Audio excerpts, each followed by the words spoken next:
We hope that you enjoyed the show. There are so many more for you to listen to right here on selfdiscoverywisdom.com.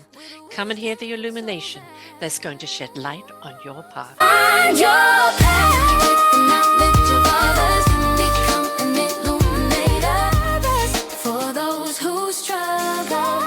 Guide their way just by being truthful and being in alignment, because it comes naturally to find your path with the knowledge. Welcome back to another edition of Their Story Matters, right here on selfdiscoverywisdom.com. I'm your host, Sarah Troy. My guest today is Dr. Abraham George. We're going to be talking about a book that he's written called Mountains to Cross, Finding Life's Purpose in Service, something that I am very, very fond of speaking about. Mountains to Cross and Finding Life of Service is from a global finance to building a school in India. And we're going to find out what sparked that, what made him want to start that school in India. It's a remarkable journey that spans continents and careers. After achieving extraordinary success in the international business, he returned to India to devote his life in helping the most vulnerable. In Mountains to Cross, he reflects on the experiences that shaped him, from narrowly surviving military accident at 18 to building Shanti Bhavan, I probably said that wrong, a well-known residential school for children born into extreme poverty. Through gripping personal stories and clear moral philosophy, Dr. George's memoir delivers a deeply human message. You don't need to be born into hardship to care about others. His work is about education, environmental reform, healthcare, shows on how one individual armed with compassion and commitment can generate a generational change. And there's a lot that we're going to be talking about. He's had an extraordinary journey. He's had great, great successes. But let's concentrate on the book and that story. For anybody who's listened to my shows before, you know that I'm a massive child advocate. And I really do believe that I don't care what walk of life a child has come from, that they all need to be invested in financially, emotionally, physically, spiritually. Because if we nurture and fortify the child, we have a better society, a more productive, creative, harmonious society later. If we neglect the child, we end up with problems down the road. So my hat's off to you for a start, for starting this school, Abraham, because as far as I'm concerned, they are tomorrow. But we don't wait until tomorrow to invest in them. We invest in them today so they bring about a better tomorrow. So welcome. Thank you, Sarah. Thank you for inviting me. Thank you. So what sparked this for you? You've had a successful career. Was it a visit back there where you saw the poverty? What sparked you wanting to do this? Well, I grew up in India until the age of 18. And then, no, actually until 21. And then I came to the United States. My earlier years after graduating from high school, I went on to a military academy training for officers, And after 4 years, I was posted along the Himalayas, close to Tibet. Mhm. India had a war with China. You probably have heard of it. Mhm. And so the army was moved to close to the border so that, in case of an attack. And I was sent up to the highest altitude there, 14,000 feet Ooh. above sea level, to establish gun positions, Mm. platforms, and for medium artillery, quite heavy guns. And that's where I was for 11 months. And at Wow. the end of 11 months, in sub-zero temperatures and Mm. shortage of oxygen and many other, Yes. hardships, um, I met with an accident, partly my fault, but and I would have been killed. By a fraction of a second, I realized that the fuse wire that was going to light the dynamite had almost reached there, and I turned around and jumped, and I escaped death. Wow. And that was a turning point. I asked Hmm. myself, why was I saved? Mm. There was uh, absolutely no reason why I noticed it. For bigger purpose. Yeah, there must be something. And before that, I had read a couple of books while I was sitting up in the mountains and watching the sky go under me, the clouds go under me. Hmm. And one by Bertrand Russell, the philosophy, I mean, the I think it's called The History of Western Philosophy Hmm. by Bertrand Russell. He's a modern day philosopher. He Hmm. wrote a line which caught my attention, that is, there's nothing right about war. No. It is about who is left. Yes. Yes. And I said to myself, well, I am one of them sitting here, you know, getting ready to fight a war. And I didn't see that was my calling. That Hmm. was one. And the other is Albert Schweitzer, who went all the way from Germany to Central Africa, the tropical region, to a place called Gabon. Very Hmm. few people hear about that country. And there he established a hospital, a clinic at that time. Today it's a hospital, and taking care of the tribals and living Hmm. among the animals and so on. I found that life very fascinating as an 18-year-old Yes. year old. Yes. And so those two things had an impact on me, those two books. And then when this accident happened, I was very certain that I should move on and do something about the lives of people who are deprived. And I had seen poverty in India by then. I had Hmm. traveled around. I had seen discrimination based on caste. Hmm. You probably have heard of India's caste system, which is prevalent even today, where people at the bottom of the ladder, some 300 million people, they Yes. are classified as they were classified as untouchables. Today, there's some fancy name given to them to make it more dignified, but the same effect. So Yes. I felt though Throwaway I people.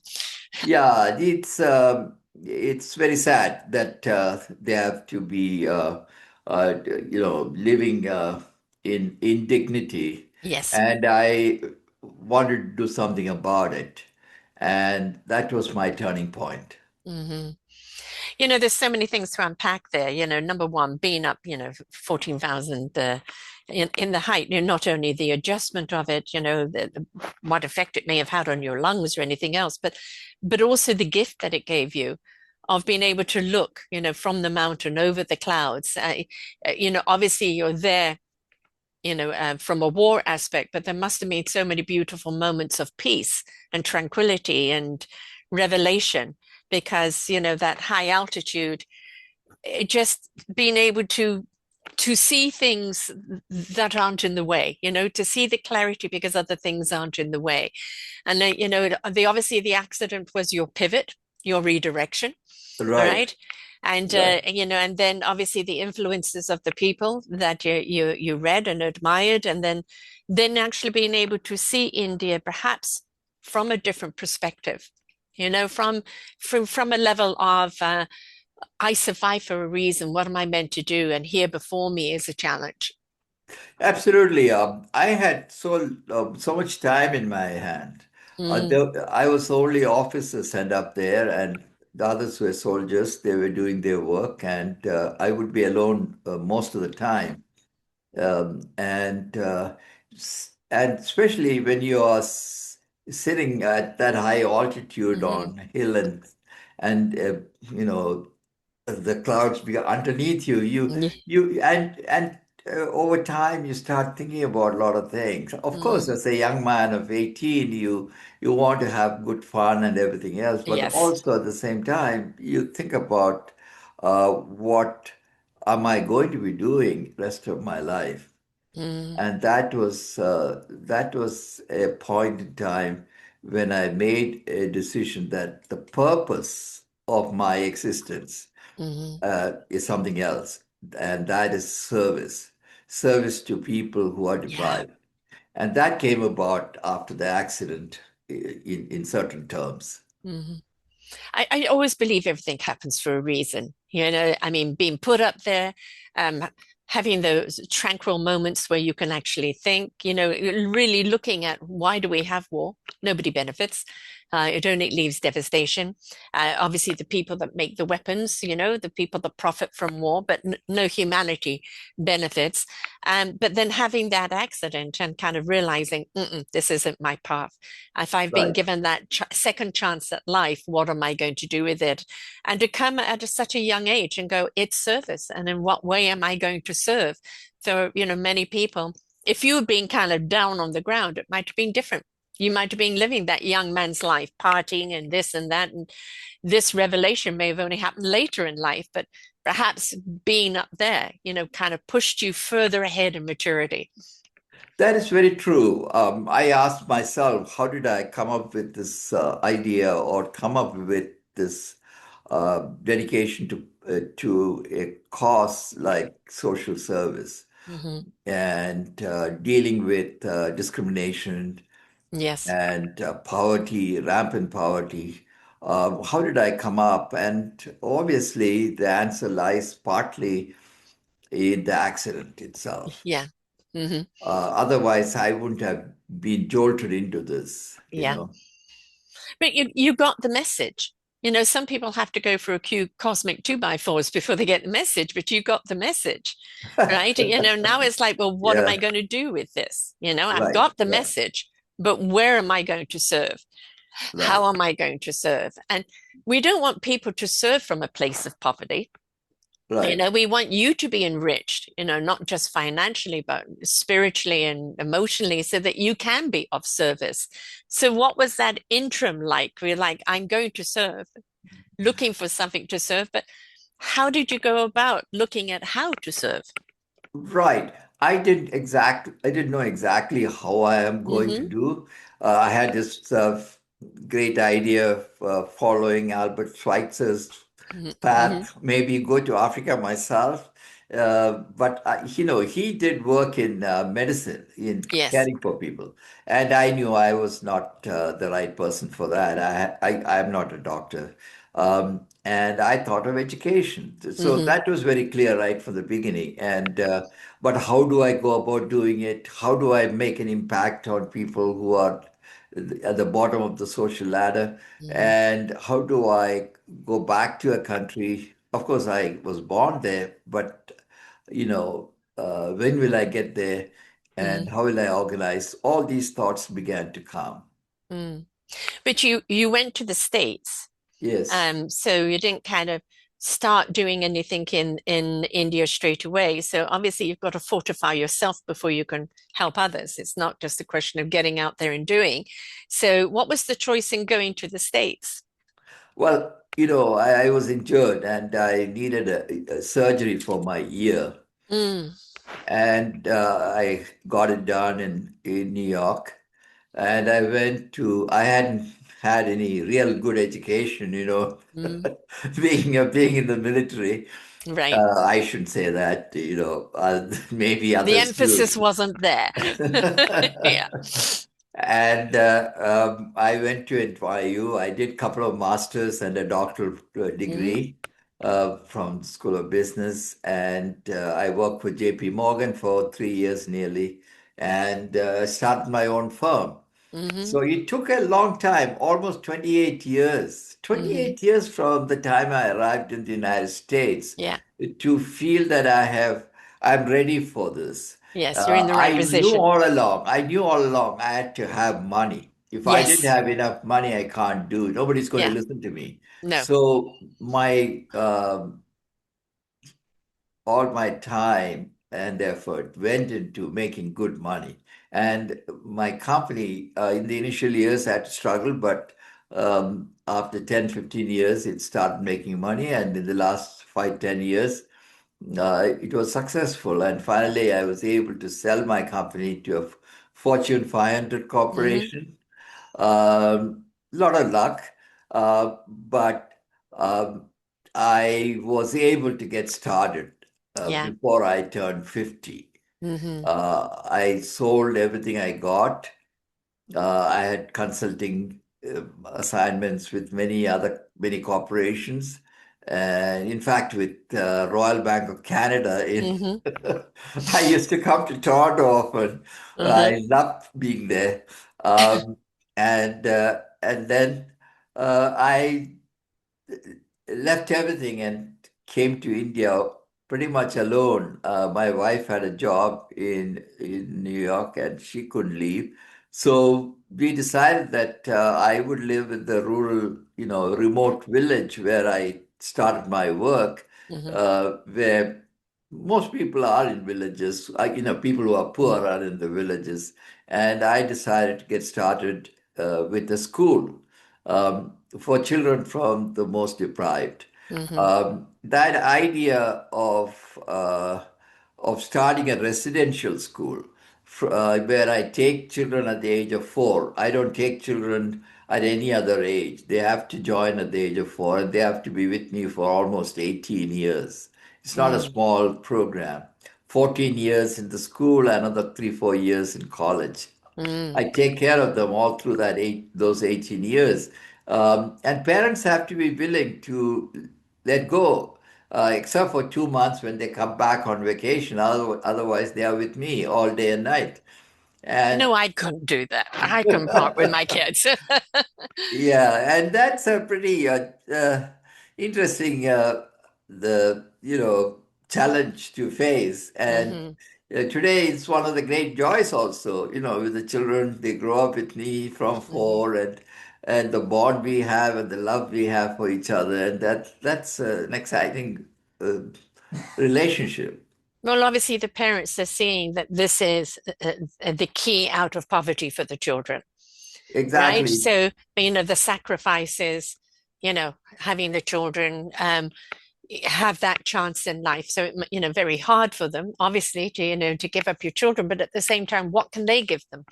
And so there is that measure of it, but a hard choice for a parent, definitely. It is a hard choice, and equally hard choice is to wait that long. Hmm. See, poor people live for today; they don't live for tomorrow. There's no guarantee for tomorrow, There is no right? assurance, correct.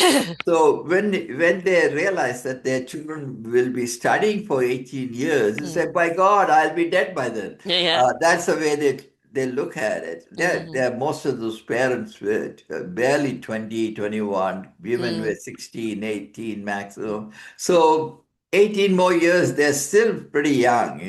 Yeah. But they don't look at it that way. 18 years is a very long time. And Yes. but that's one of the challenges I had, how to convince them that the children will get them out of poverty, their social status will change, with their economic Hmm. improvement. Uh, the path to social justice is through economic opportunity. Hmm. No point talking to rich people to treat the poor well. Yeah. It doesn't work. The Yeah. poor Empower have the to poor. Mm. empower the poor. Mm. Absolutely right. And that's exactly my whole idea. The Mm. whole thing was about that. How to make these children just as successful as any other from the affluent society. And today we see the results. They are working in top firms like Microsoft and Hmm. JP Morgan and ExxonMobil and so on. And some 20 of them are in the United States, and many of them in Ivy League, Harvard, Hmm. MIT, Stanford, Dartmouth. These are the schools they got admission to. Mm. Never happened in the history of India, where children from Correct. one room hut, where Mm. there's not even a kitchen or a bathroom, have come all the way and end up in these type of colleges And and now these they're type able of to go around jobs. and help their families get Correct. out of that. And so what you're doing is changing the tide for them because they're not going to be in poverty. They're going to be obviously going on to good jobs where they then can kind of help finance their village into, because I do remember interviewing a gentleman some years ago who used to go to India to buy the CDs for his company, Okay. right? And then Okay. one day somebody took him off to a rural village and he looked at this school. There was no running water, no toilets. Right. And he said, like, gosh, there's no toilets. even for the teachers, nothing. And so he actually sold his firm and he started putting toilets and running water in schools and things like Wow. this. And he said, I Okay. want them to have some basic dignity. And it's Right. just how different it is just to simply have that kind of hygiene. Right. Right. And it's like this is a thing when I think when people take a journey in life and then they really see how others live and they really see like, oh, God, I've been so blessed. Can I just turn my head and not remember what I've seen? Or can I Right. be in a power to do something about it? Right. Absolutely. Actually, almost half the world's population um, has the power. The Mm, degree varies. You can yes. do very small things if you don't have the financial, strength, all the way to multi-billionaires who have Yeah. the ability to transform society. So the And not question always a is, positive way. I Somebody often needs to take say, them to a rural village. I often tell people the top 10% of the world's population owns 75 to 80% of the world's wealth. Mm, 75 to 80% of the world's wealth. Therefore, if they would part with 10% of that wealth, yes. Oh my God. 10% of nothing more, Yes. keep the 90% to themselves, Yes. and 10% of their multi-million dollar income each year, there will be no need for poverty. No, no. Imagine 80% of world's wealth is in the hands of 10% of the population. I know this is what needs to change. And of course, those people are so removed themselves from the workforce for the people that are virtually in poverty working for them, all right? Right, And right, their abuse of them. And so it's what we call narcissistic wealth, right. right? Exactly. It's Yeah. me, myself, and I, as long as I've got, I don't care who has to suffer to get it for me, but they're going to get it for me. And we can't change them because it's very hard to change a narcissist, but we can change the system in which they have all that power, You are right? absolutely right. The tax system, everything is Mhm. favoring them, Yes. and therefore they can accumulate. The purpose in their lives uh, is to make more money. Right. What if we did a mandatory tax on all of the billionaires or over a certain level that X Right, amount of their percentage has to go back into society, into the poverty, the schools, the this, the that, right? right. And it made it mandatory. Well, they have the power. They have the Yeah, they do. power to legislate. So how do you bring about that? We change the rules.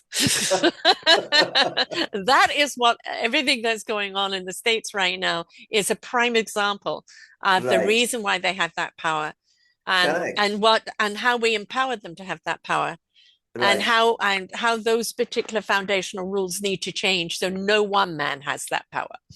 I'm looking at your book behind you, Mhm. Selfish, Yes, Self-Centered. yes.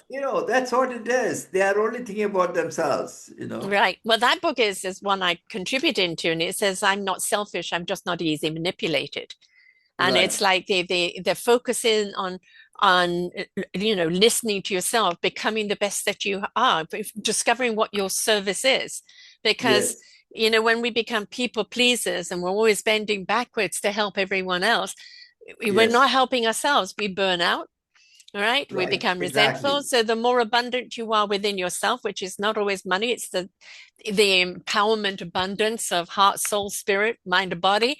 Then we can truly be of service honestly. But we've got to fortify ourselves in order to be able to give away.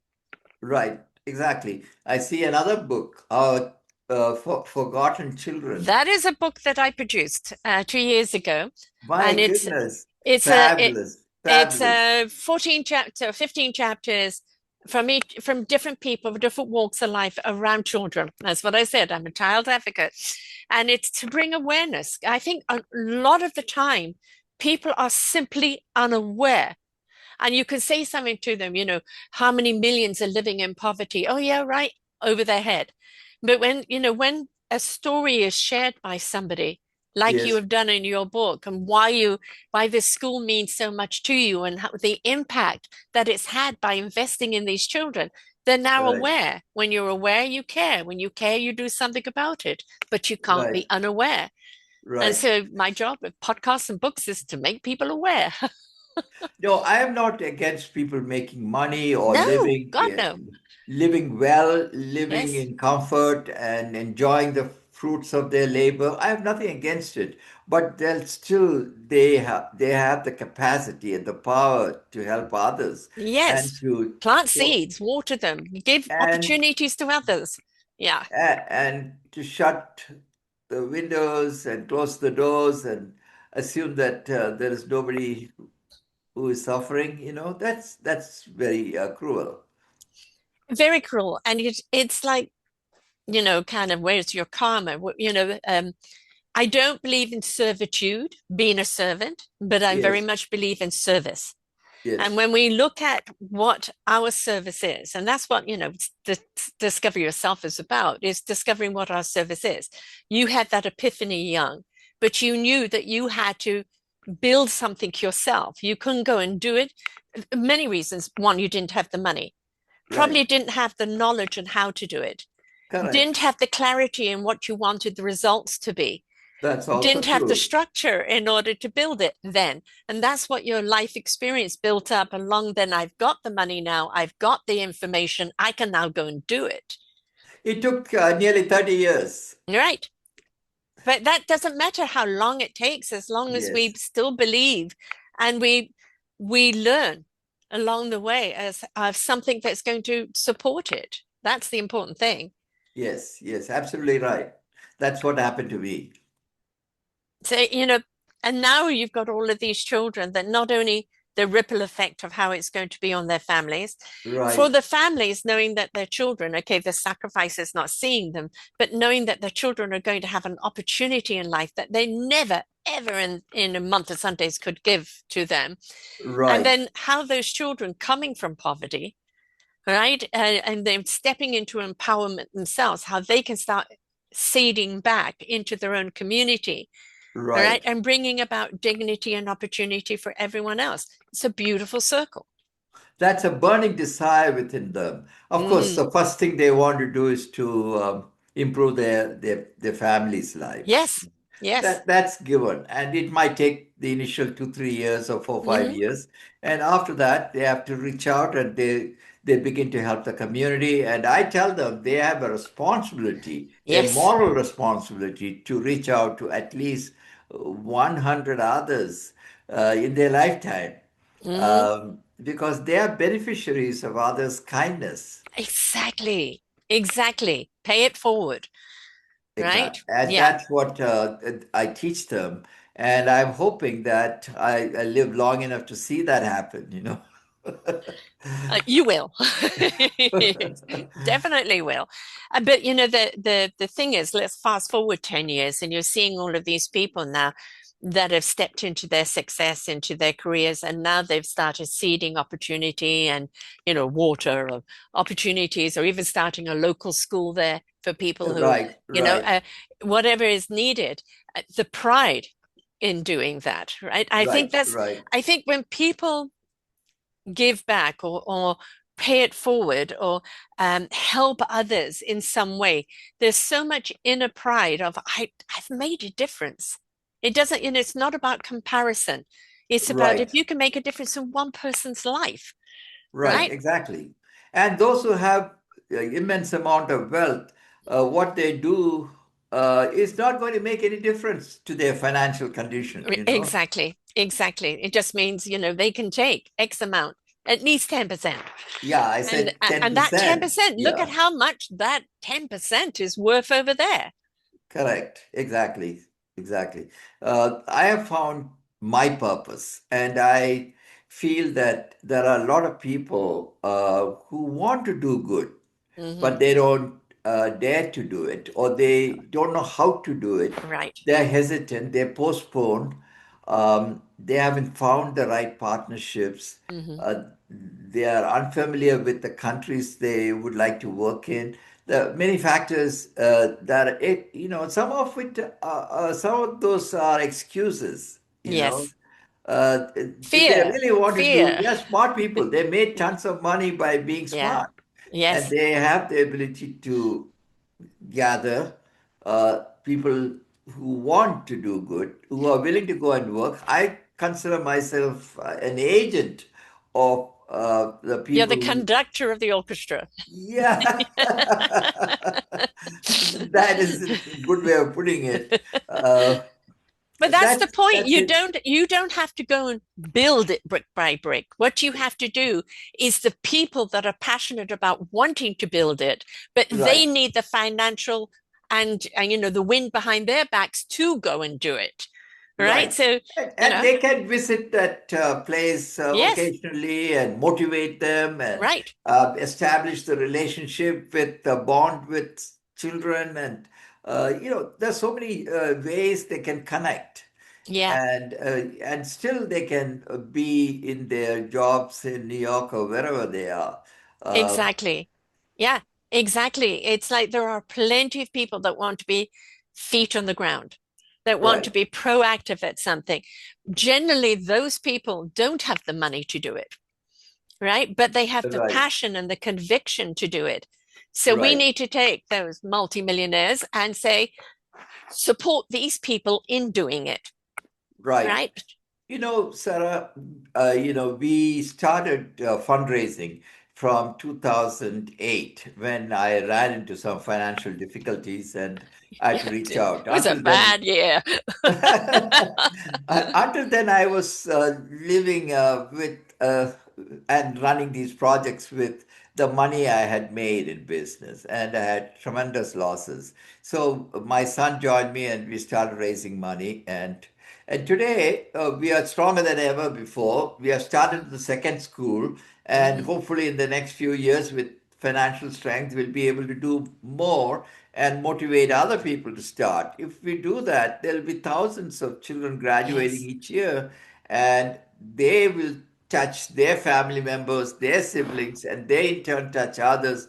The multiplicative impact of this yes, the will ripple spread to effect. millions Mm. over a period of time. It might take some years, but it will. And then society changes. These are Yes, very productive members of the right. society. They don't get to Harvard and MIT for Mm. nothing. Hmm. So they are capable of doing things, great things. They just need that investment in them. They just need Right, the opportunity.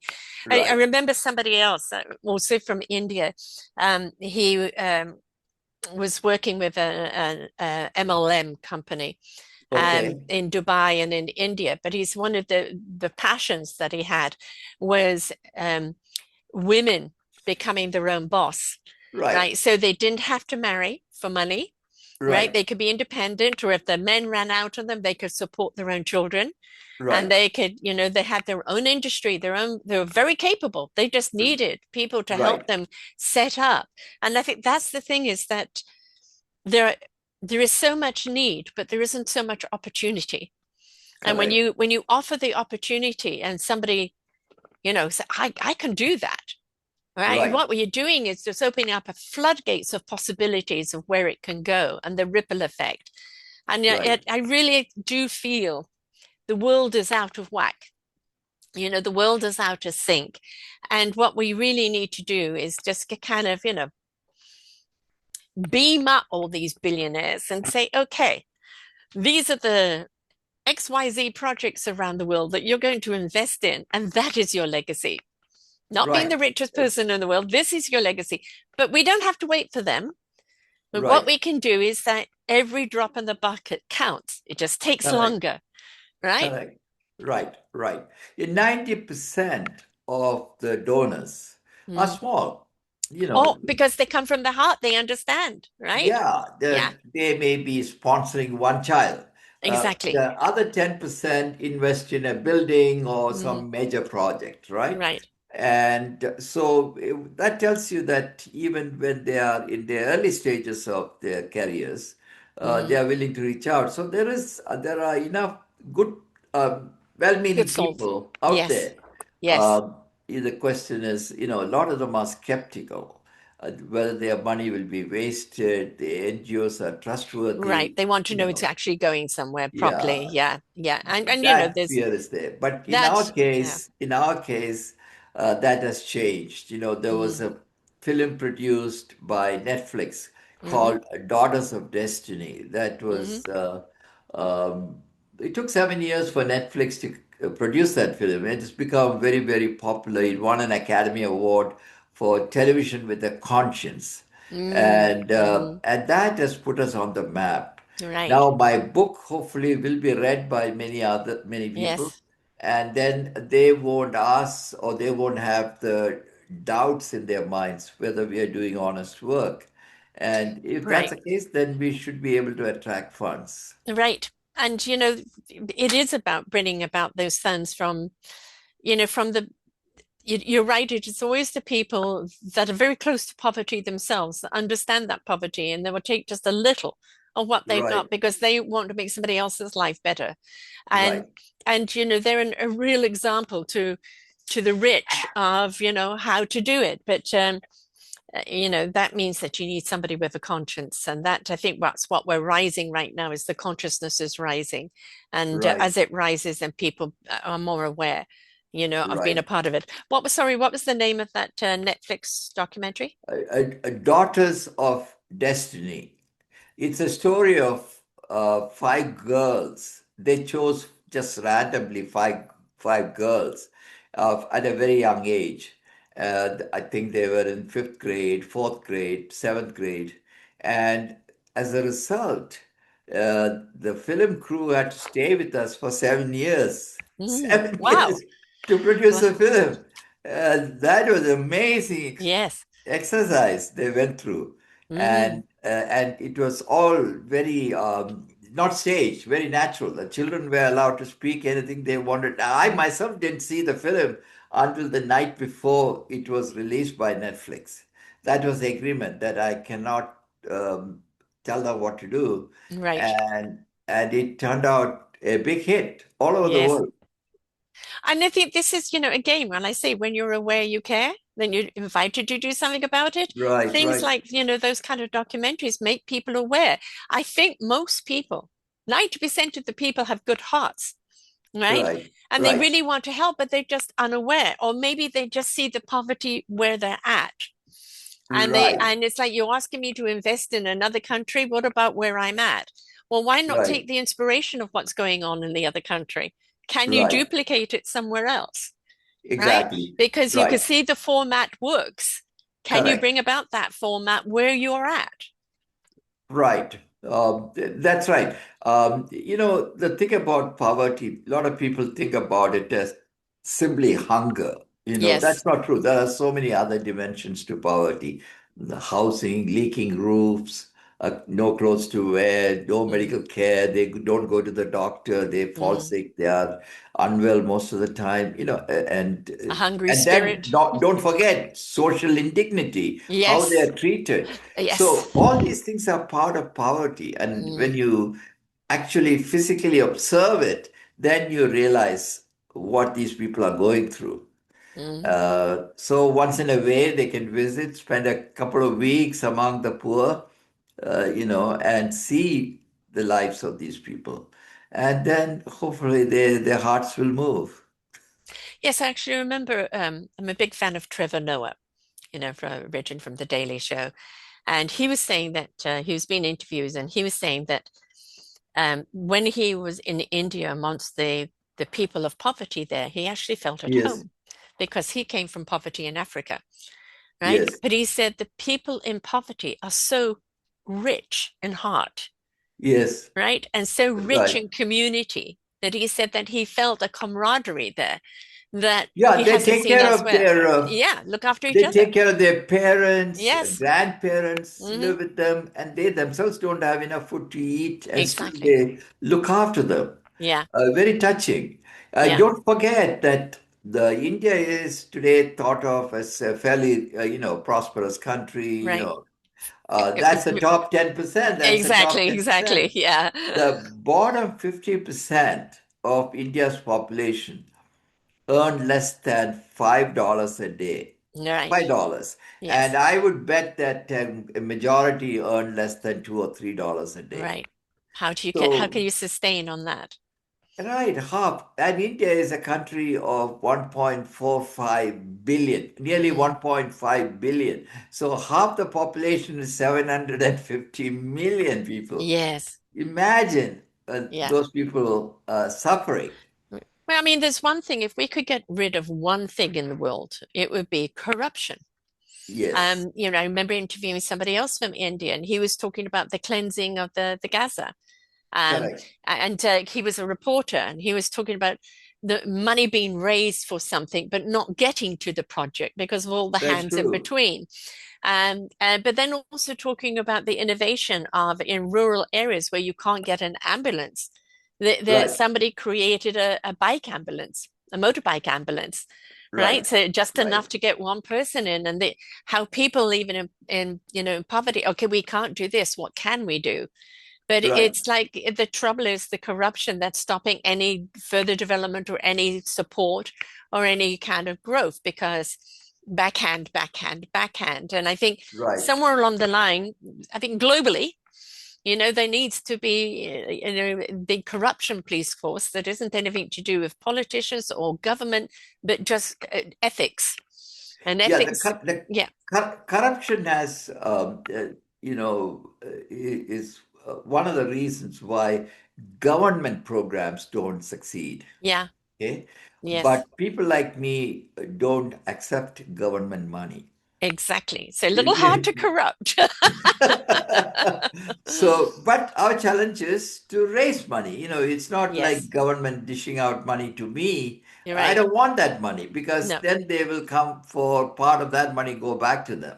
no, So exactly. I don't want to do that. So I Yeah, have not touched government money. right. Yes, and it's time and time again we say, does it reach the people that it's meant to reach? Right, And that's the thing. If you're raising money that is going straight to the cause, straight to the area, then it's not going to go for any other those tempting hands along the way there.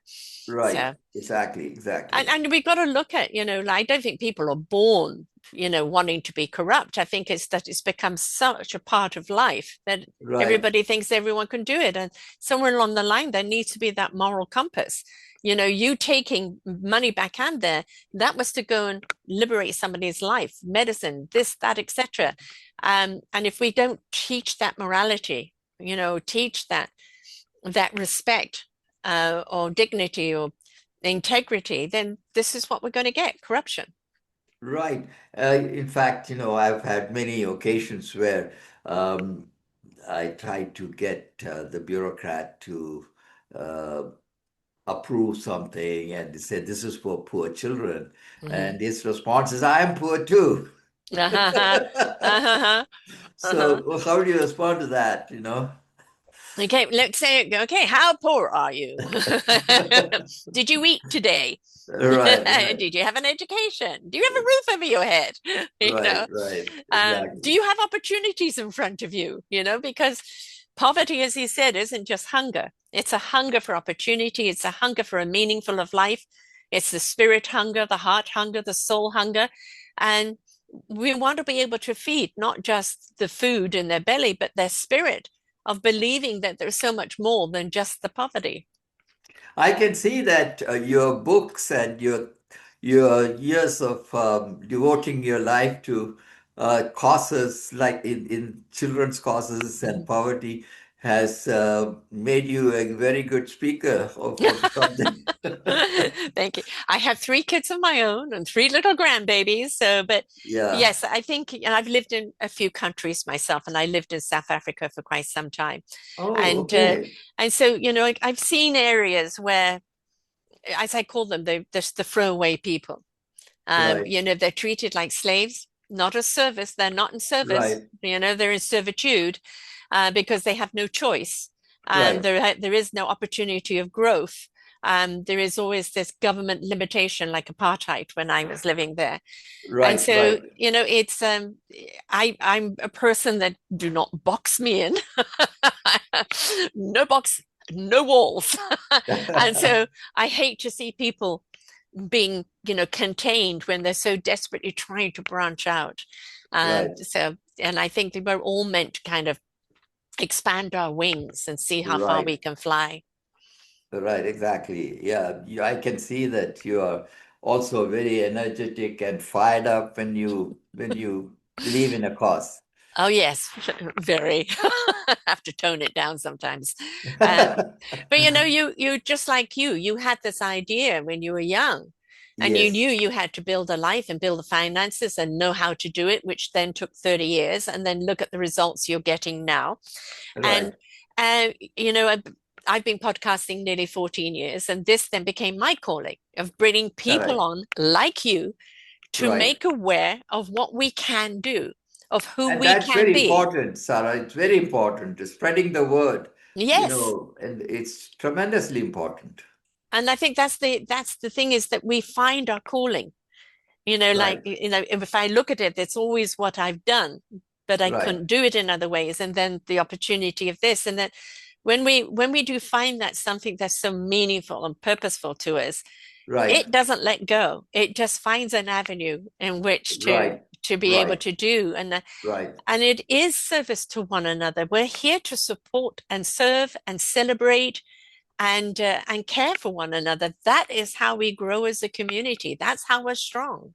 Right. Right. If we're kind to each other, Mm, imagine how beautiful this planet yes, would be.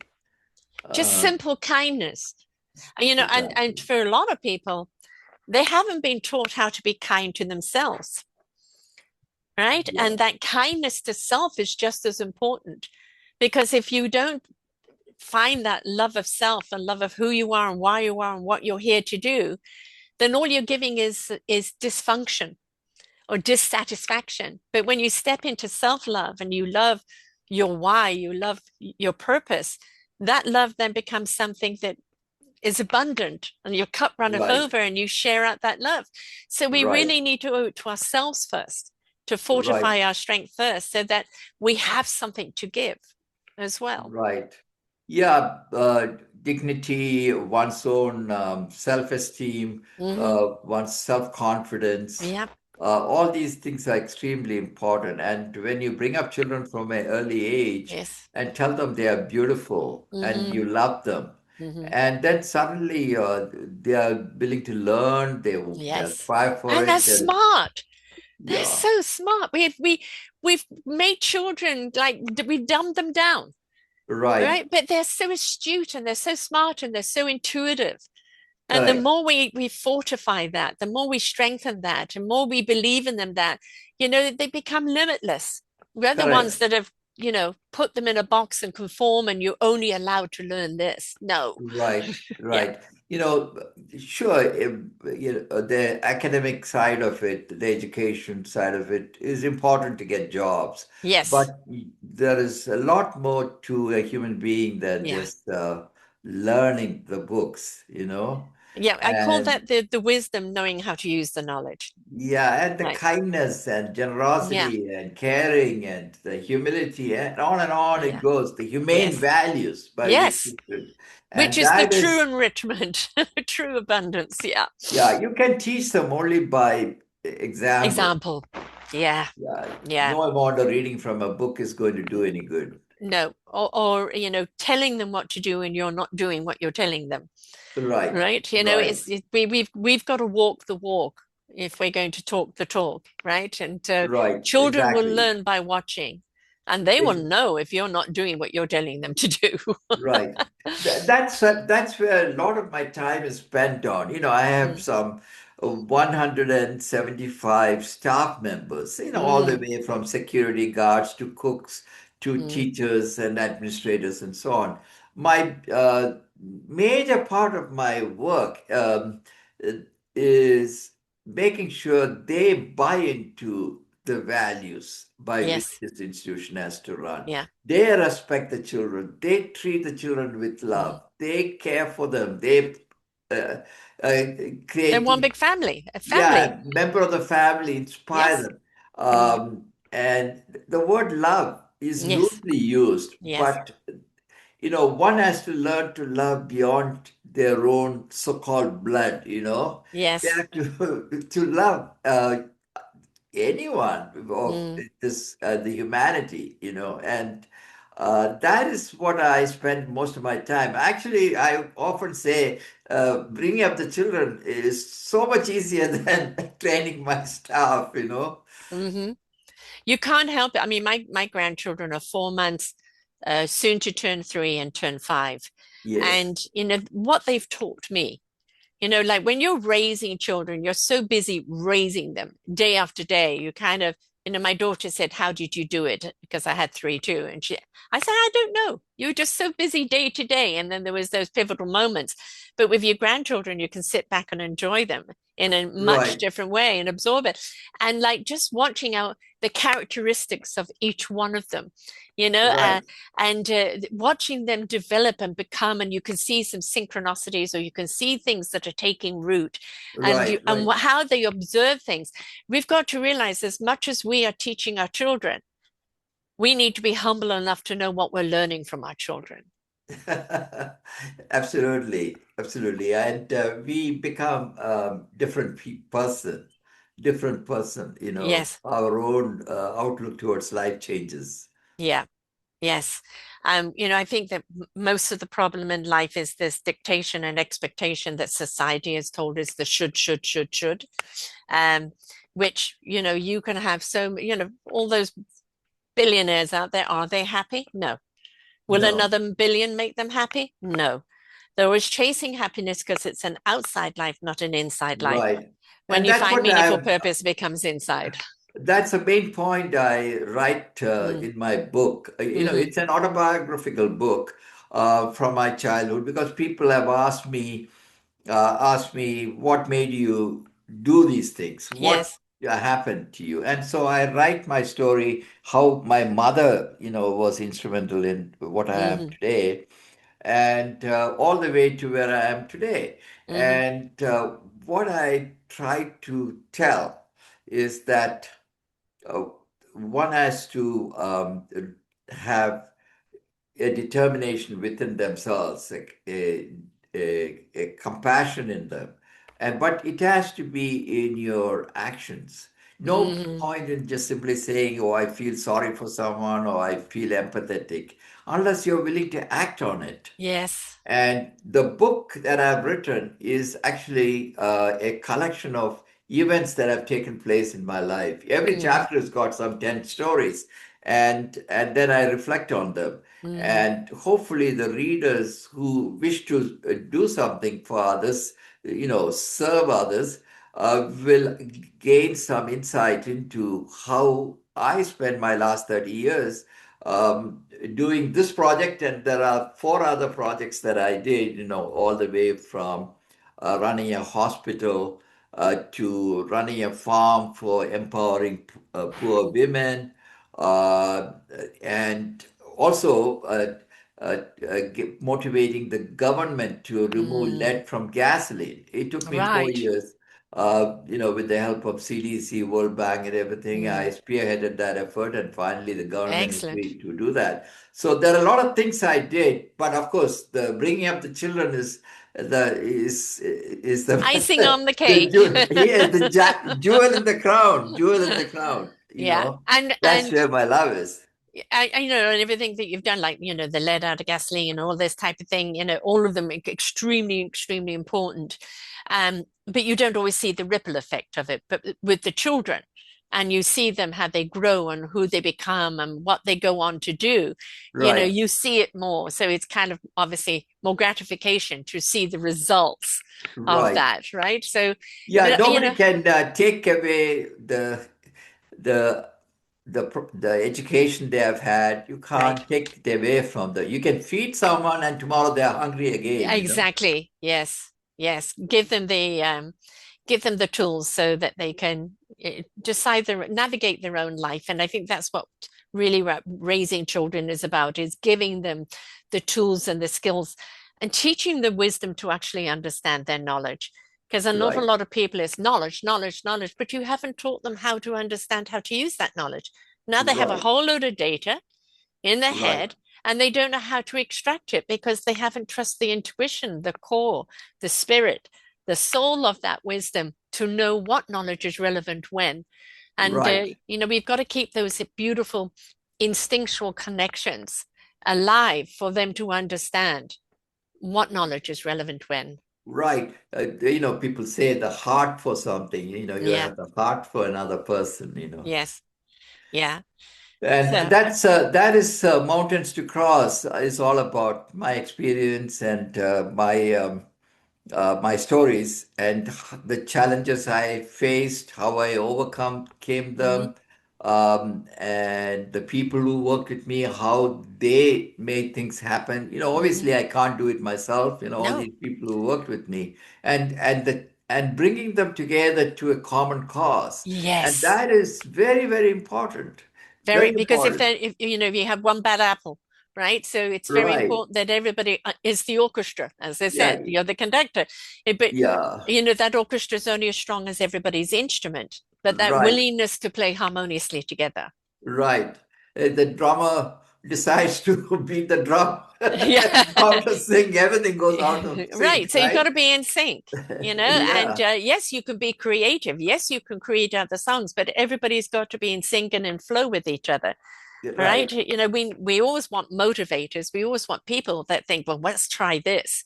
But it's got to right, be invitational where everybody feels they can be a part of it because then they're bringing forth, the rhythm and the rhyme of it, which is so important.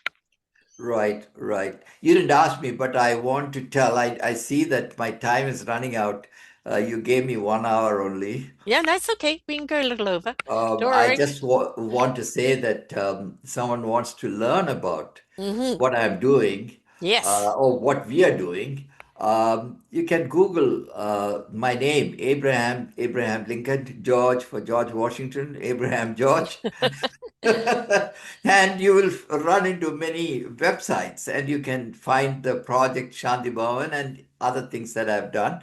And the book, Mountains to Cross, on Amazon, search for Mountains to Cross. You will see that in many other places. And So of I course, urge you to consider that because yeah, the author's share of the book goes to humanitarian work that I'm doing. wonderful. Wonderful. And of course, it's Dr. Abraham George. I'm going to spell it out for the people listening. So Dr. DR, and then Abraham George, GeorGE.com. On there, you'll find the book, you'll find the press, you'll find the podcast that he's been on, the blogs, the about. Everything is there that can lead you to other things. Obviously, he's on Instagram, Facebook, LinkedIn, and what's the symbol? On the podcast. Yes, And, to again, be aware, right? This isn't about, oh, we want your money. No, we want you to actually be inspired by this, that maybe you need it in your own community. Maybe this is right, something that you would like to talk to him about because, hey, I'm so inspired by this, I want to try it somewhere else. So, right, that's the important thing. So it's, drabrahamgeorge.com and Instagram, Abraham George, Dr. Abraham George, Facebook, and Abraham George in LinkedIn. But you can listen, the book is on Amazon. I always say that a book is something that keeps on giving, right? Because, right, you not only read the book, but the story leaves with you. You start a conversation with someone about the book, and then it has a beautiful ripple effect. So, books are wonderful gifts at any time. Christmas, birthdays, for no reason at all. A book is a right. great one to give. Correct, correct. Absolutely. Um, I hope the word spreads and more people either do themselves or help people like me. Exactly. And you had the dream, 30 years before. You built your own little empire so you could support the dream. Now that dream is supporting so many others, an opportunity that will just blossom out, from this one seed of an idea, one commitment to a cause, and blossom out and become a flourishing garden, that Right, keeps on giving. And what comes from that is exciting to see. But right, that it's going to go back and seed and water the very foundation from which it came from. And this is Right. what we need to see. We need to show that when we care and when we Right. put time, effort, money, look, you may be a person that says, I don't have the money to do this, but I believe in the cause. How can I be a part of it? What can I Right. do? I want to be a part of it. And it's not always about you having the money, but it's maybe you putting something together and then going to someone with the money and saying, let's put your money where it counts. Right. Right. So if you've got the passion, follow the passion, but also know how to build it, whom to build it with, and most important, who to build it for. Yes, absolutely right, Sarah. And I'll be happy to help anyone who really means to do what we are talking about. Hmm. They can visit the school, they can understand how we are done, they can read the book, any number Mm. of different ways they can learn, and they can, at the right time, make their own contribution. Yes, exactly. The whole point is we are here in service of each other.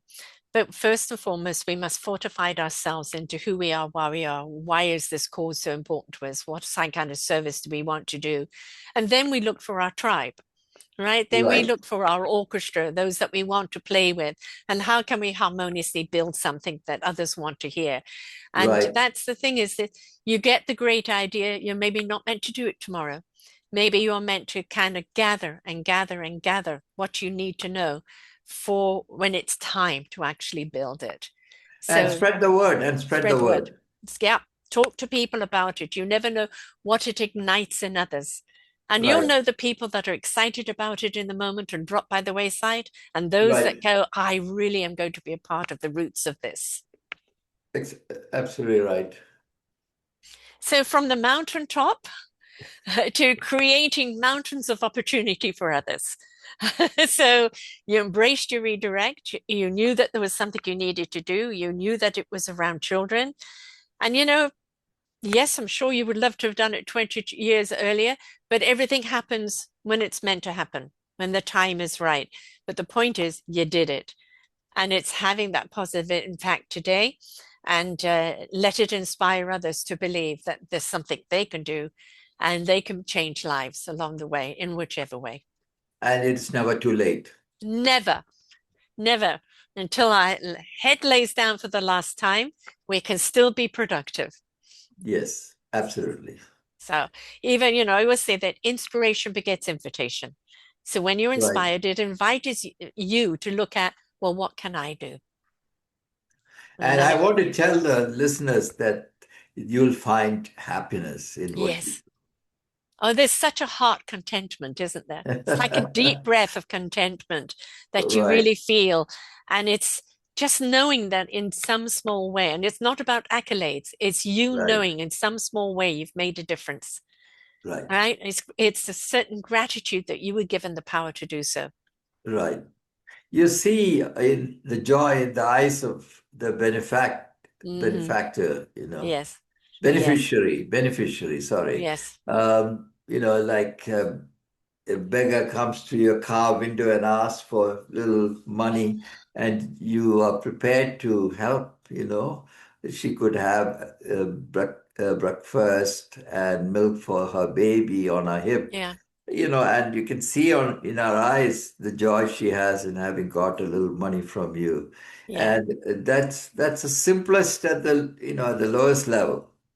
Yeah, But there's actually a gentleman that I interviewed on that he would buy the banners from them, right? And eventually he actually did a whole um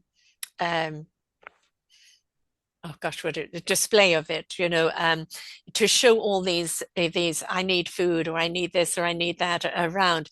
But for him, he wanted to give them dignity as a transaction, and right, and help them in something they really did need, to show I care, I see you. It's more than just tossing you a bit of money. And right, and a few people that have, just by paying attention to the people that are discarded, the throwaway people, as I call them, of seeing them, of taking the time to get to know them, and seeing the enrichment of the humanity that lies within, that just right. needs a chance to have that dignity and respect. Absolutely. And I want to point out that, I have found very simple ways to be helpful. We grow a farm, and there is always surplus fruits. Yes. I put them all in a little basket and take it with me in the car and just give a small bag to someone. Yeah. You know, Yeah. it doesn't even have to be money. No. No. In fact, actually, that's what I used to do with people. Just I'd go and give them food, so I know that Right, they're actually getting food inside of them. So, right, but right. the whole point is care. Care. Correct, Don't turn a correct. blind eye. There was once something on social media that really kind of hit me, and it showed a mother and a child were hungry, can, give us support, and everybody walking by. And then they showed another person saying, need money for drugs, and people gave money. Okay, And it's like, oh my God, have we got things out of sync? Right. right, And they right. filmed this to see how many people gave the money for the drugs, but would Yes, not give them money for a mother and child. yeah, Right. yes, yes, So, correct, it is a wake up to society. Let's start getting it right. correct. So, thank you so much for being here today. I'm loving what you're doing. I'm loving the journey that you've taken. The fact that you listen to it, passionate, committed to it, and the results that you're having today. Kudos to you, most certainly. And just never mind what you're going to achieve in your lifetime. Just look at the ripple effect. That will probably be way beyond your sight as time goes by. But just look at what it can build for the future. And it just shows that one person's conviction can make a difference. Thank you, Sarah. Thank you so much. You were just as for a moment, I didn't know who is interviewing whom. It's a conversation. We both share the Okay. same passion and we both go Right, about it in a different exactly. way. And that's the point. We Right. don't all have to do it the same way. Just get Correct, passionate correct. about something, right? Right. And All roads lead to the same destination. exactly. And any time that it can uplift, inspire, and liberate, Right, that's all that's needed, right? So, right. yeah. Thank you, Sarah, for inviting me. Thank you so much. My pleasure. Thank you very much. Until next time, folks, remember anything that you give from the heart, anything that you do for other people comes back on you tenfold in your spirit. So just start seeing, start listening, start caring, and just what little thing can you do that makes a difference in someone's life? Until next time, bye for now. We hope that you enjoyed the show. There are so many more for you to listen to right here on selfdiscoverywisdom.com. Come and hear the illumination that's going to shed light on your path. Find your path.